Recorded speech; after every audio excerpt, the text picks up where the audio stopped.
አርዕስተ ዜና። በወግዲ ወረዳ ሸመኔ ተብሎ በሚጠራው አካባቢ የአገዛዙ ወታደራዊ ካምፕ ላይ በተፈጸመ ስኬታማ የሞርተር ድብደባ በርካታ የአገዛዙ ወታደሮች መደምሰሳቸው ተነገረ። ከኢላማቸው የተነሳ የሞርተር ቀንቡላን ከጠላት ኪስ ውስጥ መክተት ይችላሉ የሚባልላቸው በሃጂ ንጉሴ ሐሚድ በሚመራው የ45ኛ ክፍለ ጦር ውስጥ የሚገኙት የሞርታር ምድብተኞች በተከታታይ ሁለት ጊዜ በሁለት የተለያዩ ስፍራዎች ላይ በፈጸሙት በዚህ ድብደባ የግዳጅ መመሪያ ለመቀበል በአንድ አካባቢ ተሰባስቦ የነበረ የጠላት ስብስብና ከግዳጅ መልስ በሰልፍ ወደ ካምፕ በመግባት ላይ የነበረ የጠላት ኃይል ዳሽቆ እንዲቀር መደረጉ ተረጋግጧል። መረጃውን ታደምጡታላችሁ። በተያያዘ ዜና የሞርተር ጥቃቱን ተከትሎ በአገዛዙ ኃይል መካከል የእርስ በርስ ጥርጣሬና መከፋፈል መፈጠሩ ተሰምቷል። በዚህም የተነሳ የፋኖ ኦፒ ወይንም አስተኳሽ ናቸው የተባሉ በርካታ የአማራ ተወላጅ የመከላከያ ሰራዊት አባላት ትጥቃቸውን እንዲያወርዱ ተደርገው ወደ አልታወቀ ስፍራ ተወስደው መታሰራቸው ነው የተነገረው። ታደምጡታላችሁ። በሌላኛው መረጃችን የአሳምነው እዝ አርበኞች አጥቢያ ሌሊቱን በወሰዱት እርምጃ በርካታ የጠላት ኃይሎችን በመደምሰስና ወታደራዊ ቁሳቁሶችን በመማረክ አንጸባራቂ ድል መቀዳጀታቸው ታውቋል።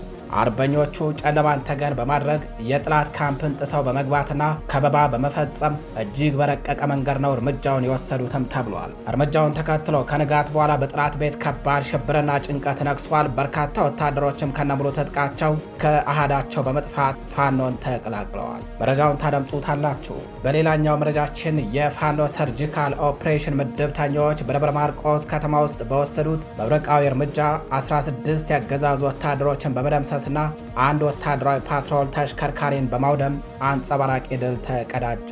የከተማ ውስጥ የደፈጣ ውጊያ ስልታዊና ሳይንሳዊ ረቂቅነትን በተላበሰ የተፈጸመው ይህንን አስደናቂ እርምጃን ተከትለው በአገዛዙ ቤት ከባድ መናወጥ የተፈጠረ ሲሆን ወታደሮቹ ከብልጽግና ጎን ተሰልፈው መገኘት መጨረሻው የውሻ ሞት ነው በሚል ከነሙሉ ትጥቃቸው ደብዛቸው ጠፍቷል። ኦፕሬሽኑ የፋኖን የደፈጣና የከተማ ውስጥ ውጊያ የበላይነትን በግልጽ ያሳየ ነው ተብሏል። ታደምጡታላችሁ። ጤና ይስጥልኝ የተከበራችሁ አድማጭ ተመልካቾቻችን፣ እንደምንዋላችሁ እንደምናመሻችሁ። ከጣቢያችን እነዚህንና ሌሎች የዛሬ ግንቦት 9 2018 ዓ.ም ዕለታዊ መረጃዎችን እንዲሁም ሌሎች የሀገር ውስጥና የውጭ መረጃዎችን አጠናቅረን ይዘን ቀርበናል። ታደምጡታላችሁ።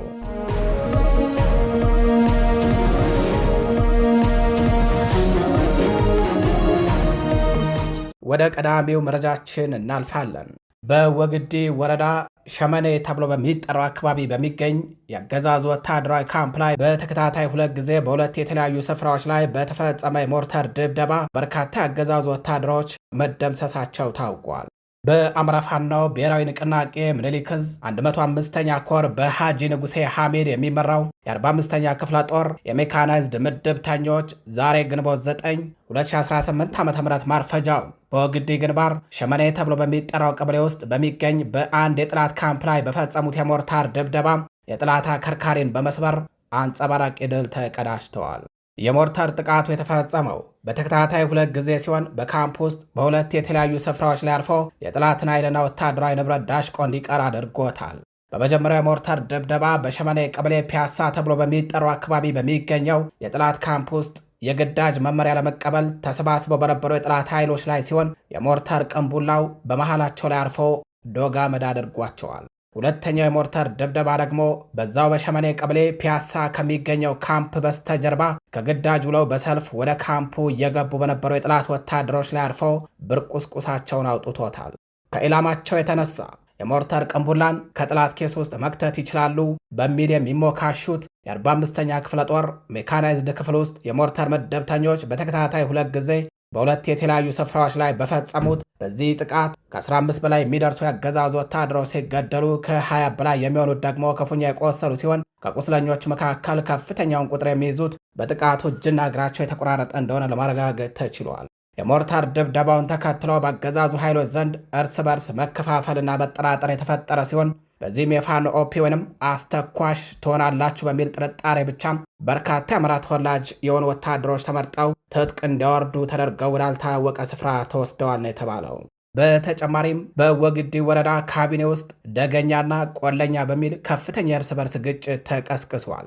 ግጭቱ ቃታ ስቦ እስከ መገዳደል እንደደረሰም ታውቋል። በወግዴ ወረዳ የሲቪልና የጸጥታ መዋቅር ውስጥ በአመራርነት ደረጃ ከፍተኛውን ቁጥር የሚይዙት በተለይ ለሚ ተብሎ ከሚጠራው የወግዴ ወረዳ ደጋማው አካባቢ ተወልደው ባደጉ ሰዎች ሲሆን እነዚህ አመራሮች በሚሰጡ ጥቆማና ድብደባ አብዛኛውን ጊዜ የከባድ መሳሪያ ድብደባ የሚፈጸመው በቆላማው የወግዴ ወረዳ አካባቢ ላይ ነው። በቆላማው የወግዴ ወረዳ አካባቢ ተወልደው ያደጉ በጸጥታና ሲቪል አስተዳደር ውስጥ የሚገኙ አንዳንድ አመራሮችና የጸጥታ አባላት ሁልጊዜ እኛ አካባቢ ብቻ ነው ወይ ድብደባ የሚፈጸምበት በሚል ያነሱት ቅሬታ እርስ በርስ የክላሽ ምላጭ እስከ መሳሳብ እንዳደረሳቸው ነው ለማረጋገጥ የተቻለው። አድማጭ ተመልካቾቻችን ወደ ሌላኛው መረጃችን እናልፋለን። የምኒልክ ዕዝ አርበኞች በዳውንት ወረዳ በወሰዱት ቅጽበታዊ እርምጃ የብልጽግና ቡድን ህዝብን በኃይል አስገድዶ የጠራው ጉባኤን በመበታተን ያገዛዙን ወታደሮች መደምሰሳቸው ታወቀም። ከጊዜ ወደ ጊዜ እጅግ የረቀቀና እየዘመነም የመጣውን የፋኖን የውጊያ ጥበብ ባስመሰከረው በዚህ መብረቃዊ ኦፕሬሽን የጥላት ተላላኪ ወታደሮች የውሻ ሞት እንዲሞቱ በማድረግና የግዳጅ ስብሰባውን በመበተን አርበኞቹ ፖለቲካዊም ወታደራዊም ድል ተቀዳጅተዋል። የ31ኛ ክፍለ ጦር አናብስቶች የብልጽግናን ይሁዳዊ ጉባኤና የጨረባ ምርጫ እንቅስቃሴን በቅጽበታዊ ጥቃት ሙሉ በሙሉ በመበተን ረቂቅ ወታደራዊና ፖለቲካዊ ድል ተቀዳጅተዋል። ክፍለ ጦሩ ስልታዊ አቀማመጥን በመጠቀም በወሰደው መብረቃዊ እርምጃም ማህበረሰቡን በኃይል እያስገደደና በማዳበሪያ እርዳታ ማስፈራሪያ ምርጫ ለማስፈጸም ሲንቀሳቀስ በነበረው የስርዓቱ የጥፋት መዋቅር ላይ ከባድ የጥቃት መቅሰፍት አውርዷል። ይህንን ስልታዊ ጥቃት ተከትሎ የወረዳው ማህበረሰብ በአምባገነናዊ ጭቆና በመላቀቁ ታላቅ ደስታ የነገሰ ሲሆን በፋኖዎች የተሰነዘረባቸውን ስልታዊና አይመከት የጥቃት መቋቋም ያቀታቸው ያገዛዙ ተላላኪዎች ስብሰባውን ጥለው በመፈርጠጥ የብልጽግናን የጥፋት እቅድ በአማራ የተባበረ ክንድ ሙሉ በሙሉ እንዲከሽፍ ተደርጓል። ዛሬ ግንቦት 9 2018 ዓ.ም በምዕራብ ፋኖ ብሔራዊ ንቅናቄ ወሎ ቤት አማራ ምኒልክ ዕዝ 106ኛ ኮር 39ኛ ክፍለ ጦር በዳውንት ወረዳ ታች ዳውንት ገርሳ በተባለ ቦታ የተጠራውን የብልጽግና ጉባኤን እንደ ጉም ተኖ እንዲበተን አድርጎታል። የፋሽስቱ አገዛዝ ካቢኔዎች የአካባቢው ማህበረሰብ በወታደር ክንድ እያስደበደቡ በማዳበሪያና በእርዳታ እህል ማስፈራሪያ ለይስሙላ ምርጫቸው ዲስኩር ለማስተጋባት ሰብስበዋቸው የነበረ ቢሆንም የፋኖ አርበኞች ቀድሞ በመድረስ ስብሰባውን እንዲበተን አድርገዋል። ታዲያ እዚህ ላይ ማህበረሰቡ እንዲበተን ከተደረገ በኋላ ነው በቀረው የአገዛዙ ሰራዊት ላይ እርምጃው የተወሰደው፣ ንጹሐኑን ከጥቃት በታደገ መልኩ ማለት ነው። ህዝብን በማንገላታት ላይ በነበረው የብልጽግና ተላላኪ ኃይል ላይ ከቀሳ እስከ ገደባ በተከፈተ የተቀናጀ ጥቃት በርካታ ወታደሮች የውሻ ሞት እንዲሞቱ ተደርጓል። ይህ በ31ኛ ክፍለ ጦር ጀግኖች የተሰነዘረው ፈጣንና ቅጽበታዊ እርምጃ በጥላት ሰፈር ታላቅ ድንጋጤን የፈጠረ ሲሆን፣ በአንጻሩ በአገዛዙ አፈና ተማሮ የነበረው የዳውንት ማህበረሰብ በፋኖች እርምጃ እጅጉን መደሰቱን ገልጿል። የአማራን ህዝብ በጦርነትና ፖለቲካዊ ስብሰባዎች እያዳከመ በአረብ ኤምሬትስ የሚሰጠውን የጥፋት ተልዕኮ ለመፈጸም 24 ሰዓት የሚንቀሳቀሱ የብልጽግና ቡድን በዳውንት ወረዳ በፋኖች እምቅ አቅምና ሳይንሳዊ የውጊያ ጥበብ ሙሉ በሙሉ ተሰባብረው ከጥቅም ውጭ ተደርጓል። አድማጭ ተመልካቾቻችን መረጃዎቻችን ቀጥለዋል። ወደ ሸዋ መራን። የአሳምነው ዕዝ አርበኞች አጥቢያ ሌሊቱን በወሰዱት እርምጃ በርካታ የጠላት ኃይሎችን በመደምሰስና ወታደራዊ ቁሳቁሶችን በመማረክ አንጸባራቂ ድል ተቀዳጁ። የአሳምነው ዕዝ አርበኞች በእንሳሮ ወረዳ ልዩ ስሙ ወቀሎ በተባለ ቀበሌ መሽጎ ህዝብን ሲያሰቃይ በነበረው የብልጽግና አገዛዝ ተላላኪ ኃይል ላይ አጥቢያ ሌሊቱን በወሰዱት መብረቃዊ እርምጃ ነው አከርካሪውን እንክት ያደረጉትም። ይህ አውደ ውጊያ የፋኖ ልዩ የጦር ብልሃትን በግልጽ ያሳየ ሲሆን፣ በአንጻሩ የፋሽስቱ አገዛዝ ምንጣፍ ጎታች ወታደሮችና ሚኒሻዎች ከወደ ጀግናው ፋኖ የተሰነዘረባቸውን ያጠረና የመረረ መብረቃዊ ጥቃት መቋቋም አቅቷቸው ሙሉ በሙሉ ተሽመድምደው የውሻ ሞት ሙተዋል። በአማራ ፋኖ ብሔራዊ ንቅናቄ ሸዋ ጠቅላይ ግዛት አሳምነው ዕዝ በግዙፉ አፄ አምደ ጽዮን ኮር ስር የሚንቀሳቀሰው የራስ አበበ አረጋይ ክፍለ ጦር አርበኞች ናቸው እርምጃውን የወሰዱትም።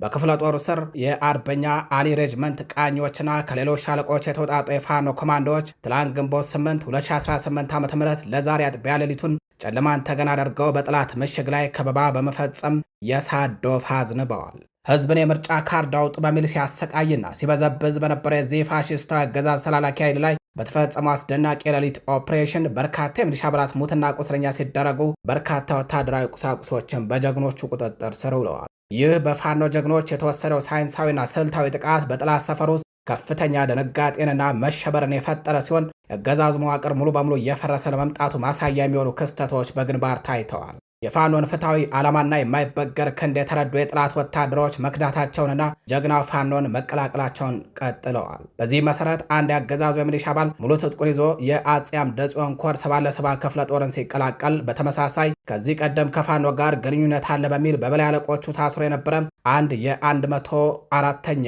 አየር ወለድ ኮማንዶ ክፍለ ጦር አባል የነበረ ኮማንዶ የአገዛዙን ሰንሰለት ሰብረው በመውጣት የንጉሥ ሳህለ ሥላሴ ክፍለ ጦርን በክብር ተቀላቅሏል። ይህ ድል የፋኖን ወታደራዊ የበላይነትን በግልጽ ያሳየ ነው። የጠላትን ውድቀትን ያፋጠነም ሆኖ ተመዝግቧል። ወደ ሌላኛው መረጃችን እናልፋለን። የፋኖ ሰርጂካል ኦፕሬሽን ምድብተኞች በደብረ ማርቆስ ከተማ ውስጥ በወሰዱት መብረቃዊ እርምጃ 16 የጠላት ወታደሮችን በመደምሰስና አንድ ወታደራዊ ፓትሮል ተሽከርካሪን በማውደም አንጸባራቂ ድል ተቀዳጁ።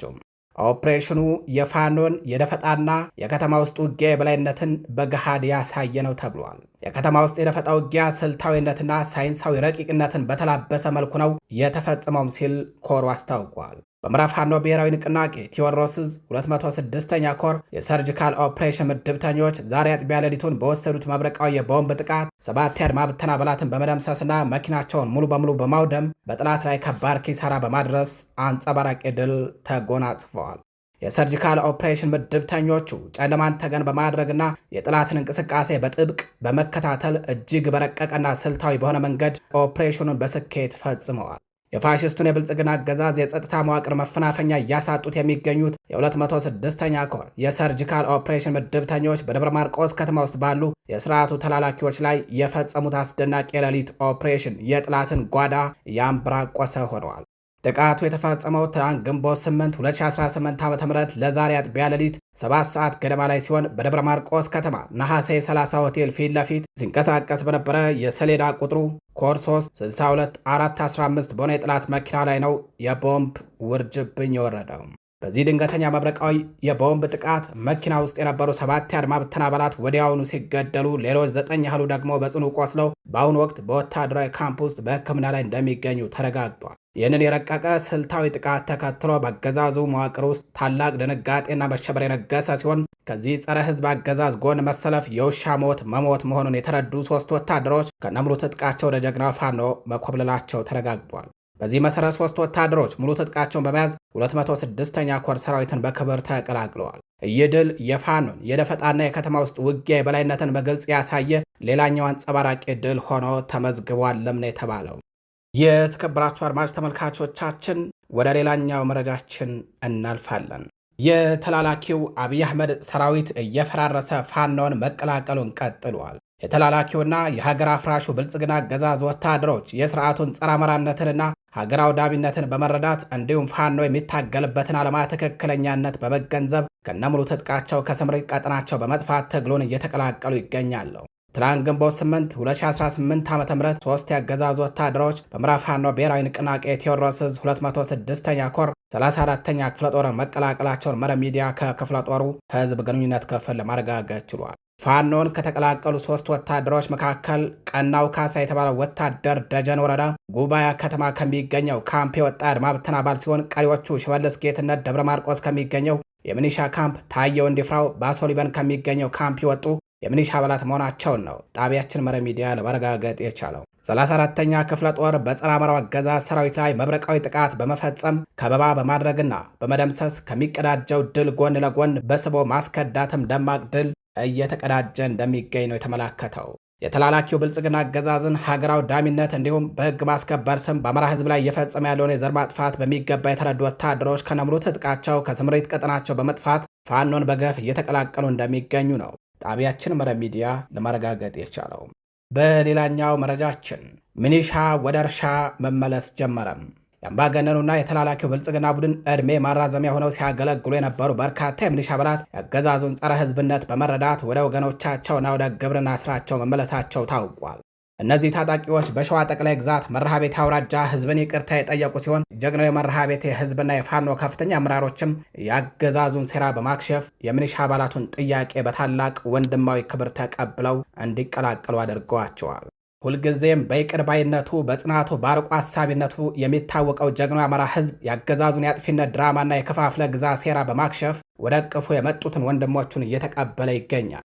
ይህ የይቅርታ ስነ ስርዓት የተፈጸመው በሸዋ ጠቅላይ ግዛት አሳምነው እዝና በናደው ክፍለ ጦር ከፍተኛ ወታደራዊ አመራሮች በተገኙበት መድረክ ላይ ነው። ይቅርታ የጠየቁት የቀድሞ ሰራዊት አባላት አምባገነኑን ቡድን ማገልገላቸው ስህተት መሆኑን አምነው ከእንግዲህ በኋላ ከህዝባቸውና ከፋኖ ጎን ለመቆም ቃል ገብተዋል። የይቅርታ ጥያቄውን ተከትሎ ወደ ወገኖቻቸው የተቀላቀሉት ወታደሮች የታድሶ ስልጠናና ሙሉ ነጻነት ተሰጥቷቸው ወደ መደበኛ ማህበራዊ ህይወታቸው እንዲመለሱ ተደርጓል። ስለዚህም ዘንድሮ በመርሃ ቤቴና በአካባቢው የሚኒሻ እርሻ ጦም አያድርም። ምክንያቱም ሚኒሾቹ ካገዛዙ በመውጣት ህዝባቸውን ይቅርታ ጠይቀው ከፋኖ ጋር ታርቀው በሰላም ልጆቻቸውን፣ ቤተሰቦቻቸውን የሚያስተዳድሩበትን ዕድል እያመቻቹ ይገኛሉ።